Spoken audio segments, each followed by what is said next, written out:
Hello and welcome to IABM TV. Today I'm joined by Christopher Schouten, Senior Director of Product Marketing at Nagra. Christopher, welcome to IABM TV. Hello. Can you start by telling us about Nagra?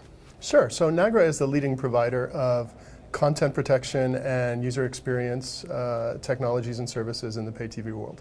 And so we're going to discuss today about content protection and anti-piracy. What are some of the hot topics that you're seeing at the moment in this area?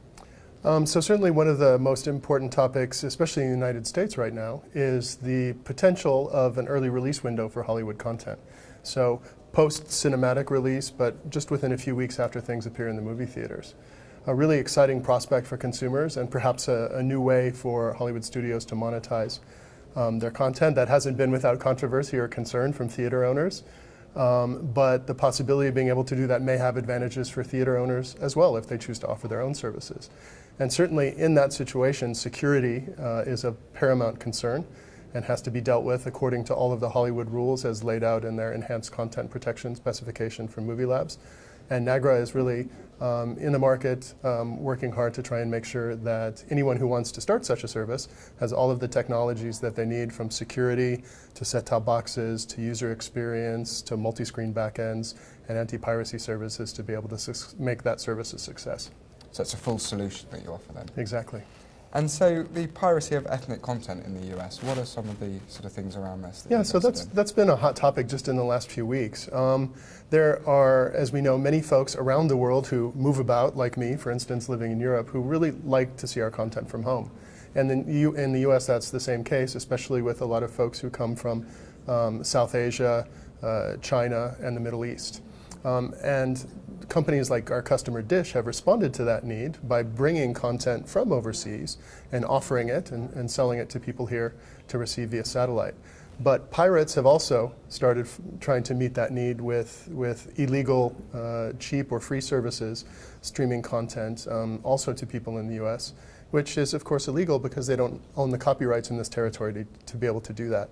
So we've been working very closely with Dish and also the entire coalition of broadcasters under the organization IBCAP to put a stop to that piracy by monitoring it, collecting evidence that can be used in court, which culminated last week in two very successful court cases in which Dish was able to win judgments north of $1 million against these pirates and start to put a stop to their illegal activities. So the tide is starting to turn then?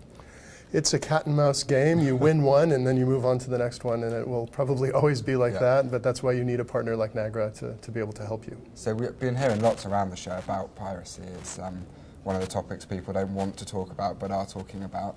What's the rising importance of forensic watermarking and anti-piracy services? So there's a lot that we can do against piracy today without forensic watermarking, but I'll be honest with you, it's hard. Because you have to be able to do a really comprehensive scan of the internet, find the content, find the servers that it came from, find out how many unique servers and users there are. And luckily we have the ability to do that. But if you add forensic watermarking to the picture, it makes it much easier to trace back that content to the source of the leak, so that you can go to that person, you can either ask them politely to stop, you can have the courts ask them politely to stop, or you can even get law enforcement involved in those situations. Better yet, if you're talking about live sports, where the value is immediate, it's only while the match is being played, you can actually find out where the content is leaking from, and if it's from a set-top box or a computer that's streaming it, you can find the unique identity of that subscriber with the watermark and then shut it off while the match is still happening. And if you do that, who knows, maybe you're actually giving thousands or hundreds of thousands or even millions of pirate users black screens as a result. And that's the goal always, is to keep the value of the content in the legitimate value chain so that the people who are investing in making it reap the rewards that they deserve. Okay, well, Christopher, thank you very much for joining us. Thank you. Thank you. You can find out more about all of these solutions at dtv.nagra.com.